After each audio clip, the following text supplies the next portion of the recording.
Seahawks Weekly, presented by Bud Light and Pop Chips. Get inside the Seahawks every Thursday night from Lucky Strike in Bellevue on 710 ESPN Seattle and 710sports.com. Seahawks Weekly with the half here, joined by Jermaine Kearse. He's here live on stage underneath the bright lights. I hope it doesn't feel too much like an interrogation for him. Dave Wyman, Max Charlie on the Seahawks Weekly. And Jermaine, thanks a lot for coming down tonight. I'm curious about this season for you, which started out building on the success of last year, really finding a role on this team as a special teams mainstay, and then your evolution as a wide receiver this season. What have you felt best about this year? Well, I just feel good about just the opportunity being able to get a chance out there and showcase my skills. So just every time I go out there, whenever I get an opportunity, just make the best of it and try to make the plays when I can. We on there? Yeah. One of the things I've noticed about you guys, Jermaine, and Doug Baldwin's the same way as far as the target to catch ratio. You guys are some of the highest in the NFL, especially Baldwin. He's up above Eagleman or any of those other possession type of receivers, and yet you guys are able to go deep. Is that your development? Is it concentration in practice? Is it the way Russell Wilson throws the ball? Is it all of the above? Or the fact that you guys are just getting some chemistry? I think it's a little bit of both. A lot of people, we throw the ball, but everyone knows we pound the ball on the ground. And whenever we get a chance to throw the ball, I feel like our receiver core, we do a good job of just making the best of the opportunity. So whenever we get a chance, we just make the best of it and go out there and try to make a play. Just working on chemistry with Russell, especially in the offseason, when we rebound at Hermosa Beach. This offseason, it definitely helped out a lot. And it just shows the type of leadership that Russell has, especially to organize something so well like that. It helped out a lot. Maybe just talk about, too, just how you guys are playing on special teams. And that's something that we talk about the offense, defense a lot, but this has got to be one of the best Seahawks special teams unit I've seen since I've been around the organization. I mean, yourself, you were able to block a punt and for a safety. It should have been a touchdown in Indianapolis. You return kicks, and then you guys are closing in on a record like unbelievable. Like you guys are only giving up 15 yards of return on punt. Maybe just talk about some of your mentality and the special team game. Well, first and foremost, Coach Schneider, he does a really good job coaching us and coming up with the schemes for us each week. Day in and day out, he brings it, and he always has a fun scheme for us that we all enjoy. And just the mentality that we have is just, special teams is just another way of getting on the field, and everybody wants to play. So special teams is just another way of getting on the field, and everyone takes advantage of it. I feel like, especially in college, a lot of people don't realize how important special teams are until you get into the NFL. And you can play a long time with special teams. Jermaine, we saw you last year in training camp. I think one of the things that stood out to me watching you practice was the immediate rapport you had with Russell Wilson and the fact that you were both rookies at the same time. Do you think that communication and that sort of the practice patterns that you guys developed there has made him more comfortable with you? I just think I think so. Just continuing to work with him, to get reps with him, to work on timing and work on our chemistry. And I think a big thing with the chemistry between the receivers and Russell is that we all hang out with each other. A lot of the receivers hang out with each other. We all want to see everyone succeed. And I feel like just that connection translates that onto the field, and it just allows us to play fast and play well together. You mentioned this is a running team, and so we have the times the ball goes in the air, it's precious, right? You got to make it count because you guys are running the ball so much. I'm trying to figure out who's the better blocker, you or Golden Tate. Because I've seen you flat back guys. You had one the other night, on Monday night, but I've seen also Golden Tate do some damage, like the middle linebacker from Dallas. So you guys have a little competition going on there. How much pride do you guys take in that? We take a lot of pride in blocking. I mean, when you have great backs quarterbacks like Marshawn Lynch and Robert Tubman, you want to block for those guys. I mean, those are terrific athletes, terrific running backs. So we take pride in blocking. As far as the better blocker, I'm not going to say Golden, I'm going to say me. Golden might have put a couple people out of the game, but... Well, he does have those 2 fines, right? Yeah, see, look, I don't got fines. I do it. Well, I'm just saying that might be an argument that he might be the better blocker if he has NFL fines. It depends on how you see it. You're richer, right? You have more money. I mean, The Golden? I'm just saying that you're not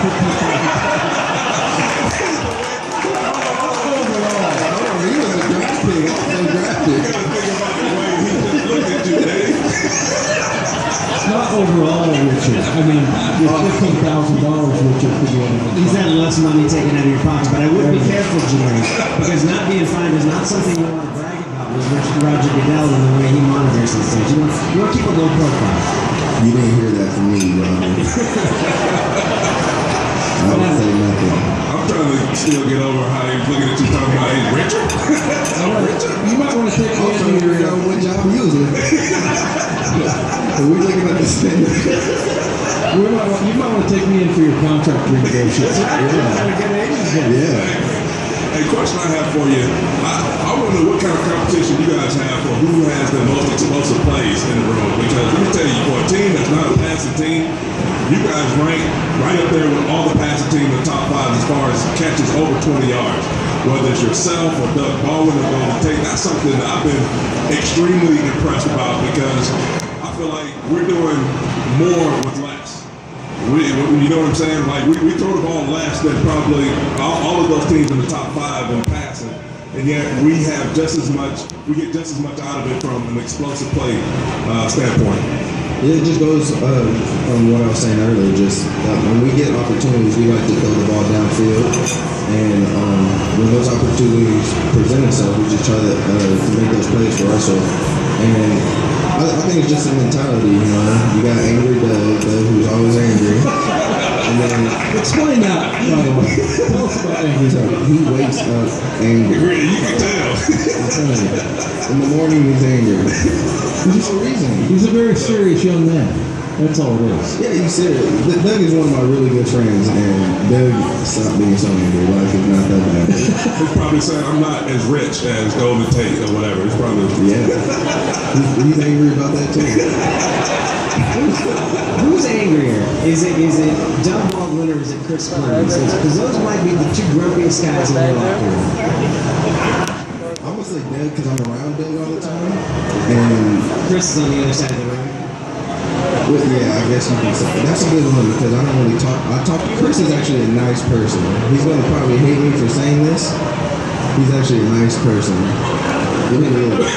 He doesn't want people to know that, I take it. He's nice to me, so I guess that's all that matters. Is it true he has a sign in his locker that says, "Get off my yard"? Isn't he the grumpy old man on the team? He's one of the oldest guys on the team, man. I don't go over in that area. Okay. It's a bad neighborhood. It's messy.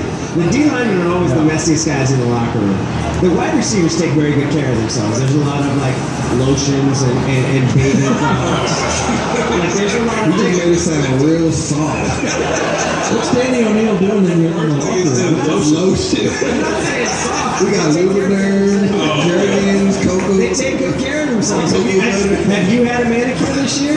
We're gonna bet that you have. Yes. That's what I'm saying. Exactly. So now he's had a pedicure. It's not just the manicure, he's also had the pedicure.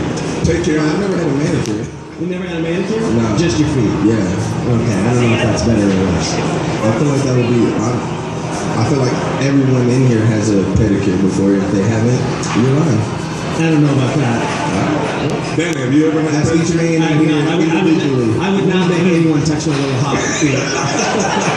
No one needs to do that. That poor woman that would have to take care of my feet, I would feel terrible. Danny has his toes shaved every week. It would be uncomfortable for everyone. Kind of like this conversation right now. And that comes from you not getting a pedicure. Don't be like me, get your pedicure. That's your fault. Jermaine Kearse here on Seahawks Weekly. And Jermaine, everybody around here knows you. You played at Lakes High School. You came up and played at the University of Washington. Now you're getting a chance to play with your hometown NFL team, emerging, the chances that you've gotten this year, making the most of those. What's been the biggest step for you in the NFL of getting to the point you're at? What's been the breakthrough moment for you? You want to know what I think it is, or you want to know what everyone else thinks? Well, Everyone thinks it's LASIK. That's Well, right. LASIK, That was actually my Is that goal. where you were going? No, my goal was to go through this entire interview, and it's going to be the first in-depth interview with Jermaine Kearse this year that doesn't talk about LASIK. Yeah, that's the thing. Because that's what everybody says. Danny, I was going to bring it up anyway and say that you could have instead had Danny O'Neill glasses and get those on. Yeah. See, but You're right. Everybody does think it's LASIK. It's like, oh, I can see the ball now. No, I mean, okay. I feel it does help. I can track the ball a lot better. I can watch TV without squinting, and I can read the ESPN ticker. Right? But no, it definitely helps. in your opinion though, what's been the biggest thing that's explained kind of your emergence this year? I would say just having that 1 year under my belt, just being a lot more confident and more comfortable in the offense. I know every single receiver position, so being able to understand the offense a lot better and know the offense a lot better allows me to play a lot faster. And then you build confidence after that. And then when you're confident, you play really well. Well, I got a theory about your toughness because I've seen you. I mean, Dave just talked about that. I was looking at your stats, and when you were at Lakes, you were actually the defensive player of the year. Is that true? Yep. I had like 8 interceptions up in Lake Dragon. So is that what you play DB? Is that what you like to do, like interception, or did you like hit people? What was more kind of the way you like to play? I'm not gonna lie, we'll go for the interceptions. You didn't necessarily like to hit people. If I had to. Okay, that's why it's an offensive player. If you were to set contact and I like killing people and lighting them up, you'd probably be a starting strong for a team in the league right now. Yeah. Is there some sort of personality test they do for football players? They're like, what would you rather do with this? And if the guy says hit it, then he plays offense, or he plays defense. Then he's like, I'd like to score touchdowns, then he goes on offense. Is that what it is? I guess, like maybe. I don't know. I feel like I like scoring touchdowns and hitting people. Did you ever take any of those psychological tests like the NFL administers? Yes, I actually have. And those are the weirdest questions ever. Yeah. Well, do you remember any of them? Because I remember one, and this was from like 30 years ago. The question was, sometimes, always, never, or something like that. And the question was, sometimes I get so frustrated, I break down crying. And I'm like, who in the world is going to answer? Yeah, actually, sometimes. I mean, I hope you draft me as your starting middle linebacker, but sometimes I just feel like breaking down and crying. Yeah. I haven't had that question, but I have had a question that I don't necessarily remember, but it was one of those questions where, like, if you answer it, you're like, it's kind of bad, but if you don't answer it, it's still bad. It was a no-win? Yeah. So I didn't even answer it. Like, I just left it alone and moved on. We have a special part of the program now. We do not usually do this, but we have a special caller on the line joining us Seahawks Weekly at Lucky Strike. And I'm not sure, but I think he might be mad. I think he might be mad. I think given the descriptions that were offered earlier of a certain individual. Do you have a question for Jermaine Kearse? Yeah, I got a question. For those that don't He's know, already angry. He just got on the phone.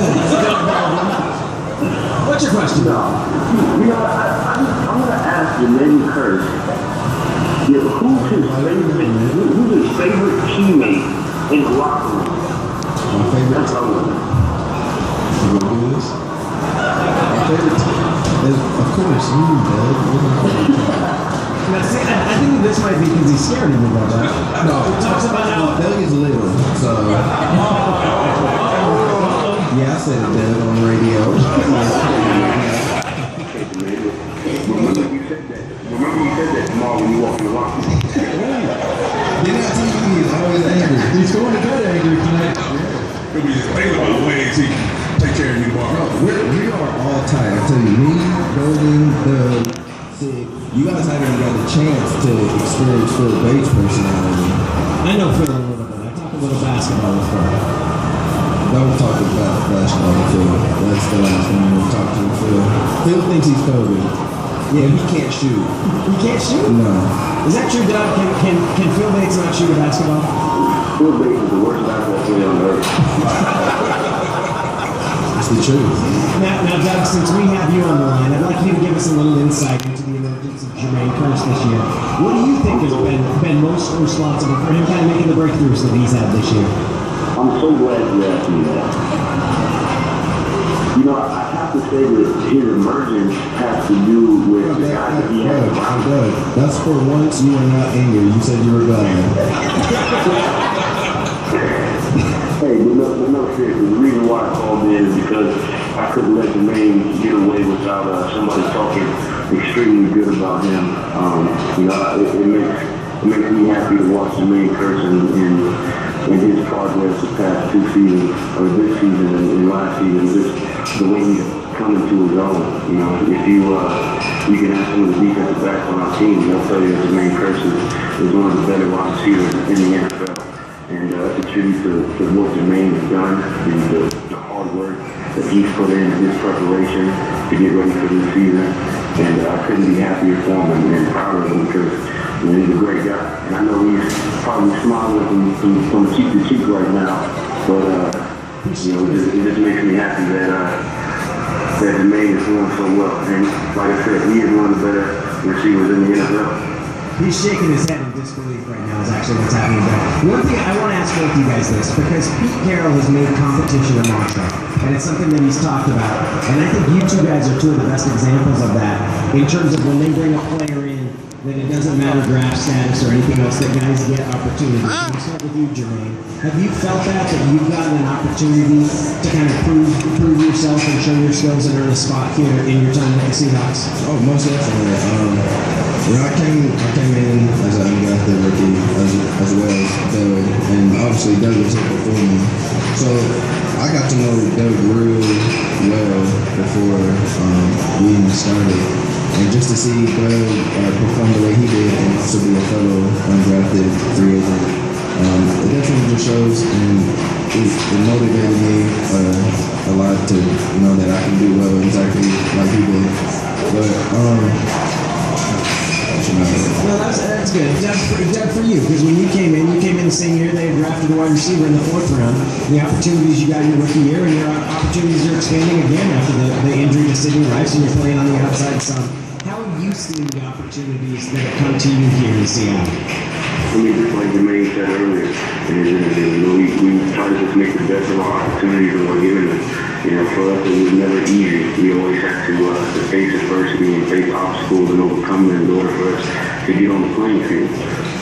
So, you know, just like Jermaine said, we just try to make the best of our opportunities. It doesn't matter what form they come in. And, you know, fortunately enough, we've been able to do well. Obviously, speaking on Jermaine, we're happy we've been able to do that as well. Yeah, and Doug, and for both of you guys, having the opportunity to play here, especially, because this is known as a place with John Schneider and Pete Carroll, that they'll give anybody a chance, and they'll start anybody. They don't care where you're drafted or anything like that, and that's going to be a blessing for both of you guys to be in this situation. Yeah, without a doubt. I mean, it speaks a lot to who John Schneider and Pete Carroll are, but at the same time, the ability to find guys that are talented enough to be able to just fill in roles and guys for now. You know, like you saw this past Monday, we don't have local government and Brian and Matt over in there. He does a fantastic job. So, you know, we tribute the way those guys, scout players and the kind of players they bring in. Well, Doug, I want to thank you for calling in. I'm sorry, Matt. Do you got something for Doug too? Oh, well, just both of these guys. I think the thing that makes them so special is the fact that they, you know, are doing all of what they have done this year. And Doug, the 3rd year, it's just the fact that being undrafted, you stay hungry. As a fellow undrafted player up there on the stage, I know what it's like. You feel like every year you got to prove yourself all over again, you know, and it helps you to stay hungry. You know, the fact that you weren't drafted. And I think that's a testimony to both of these guys because I feel like it's going to help them to become better players. And I feel like, they're going to get their opportunities to play probably the biggest game of the year, and, they deserve all the accolades they get. So just one last thing. When we're hungry, how come y'all think and translate that as being angry? that conversation. That was Jermaine. Got to talk to Jermaine. That was all Jermaine. All right, Jermaine, we'll have a conversation when we get back to the locker. Doug, thank you very much for calling in. That's Doug Baldwin, our special guest interviewer. Appreciate you calling. Let's give a hand here for Lucky Strike and Bellevue Square. Thank you, Doug. And Jermaine, I want to talk to you specifically about one catch you had in Monday night's game against New Orleans, because it was in the end of the first half, at the end of the second quarter. You're making that drive, and it was a back shoulder throw, right? And the difficulty of that play and how essential it's become to you guys, because when we first saw some of your first opportunities, really were kind of on goal lines and opportunities to go down the field. How difficult is that back shoulder throw? Because you're not turning around to look at it until the ball's almost on you. Well, first and foremost, I feel like I've been getting a lot of chances on back shoulder throws because the plays I've made going deep on go route, so defenders are starting to try to stay on top. And Russell throws the back shoulder pass so well, and he puts it on the money. And I wouldn't say it's necessarily hard because where he puts the ball, but he puts it right behind the defender's helmet, so it's easy for us to adjust. And it's just, you got to just run the go as if he's not going to throw the back shoulder, and you just got to react to it. Is there something about the way he throws the ball? Because I noticed, we talked about the high catch ratio Doug Baldwin and you have. Is there something about Russell Wilson, especially the deep pass, that anything particular that you can point out? Because it just seems like, he's obviously putting them in a tight window, but also it just seems like they get caught almost every time. I feel with Russ, and this goes on with the chemistry thing that we have with Russ. Russ throws the deep ball different to each of our receivers. We all have different abilities on how we go with the deep ball. As you can see, Russ usually will throw the 50-50 kind of ball, looking at the back shoulder, and the same with Golden. But I think just his confidence in us to go make the play, he just lets it loose. Whether it's me or Golden or Doug, or to even Ricardo Locke, even him in the last game, it just shows the trust that he has in our playmaking ability. Well, what are you looking forward to going out here and doing on this Sunday? What are you seeing on film from the San Francisco 49ers? I see a lot of opportunities. They have a real good front seven, solid secondary, and we see some opportunities that we can attack, and we just got to execute and just play our game. Everybody here for Jermaine Kearse. Now, he summarized a couple things for us. First, it's not necessarily the LASIK procedure. It's his understanding of the entire playbook. It's also that Doug Baldwin is a little bit angry from time to time, and also make sure you get pedicures, otherwise you end up with Hobbit's feet. That is our summary for the evening from Seahawks Weekly. Jermaine, thank you so much for spending time here. Coming up next, we have Dave Baldwin with its coming news tribute. Seahawks Weekly from Lucky Strike in Bellevue Square.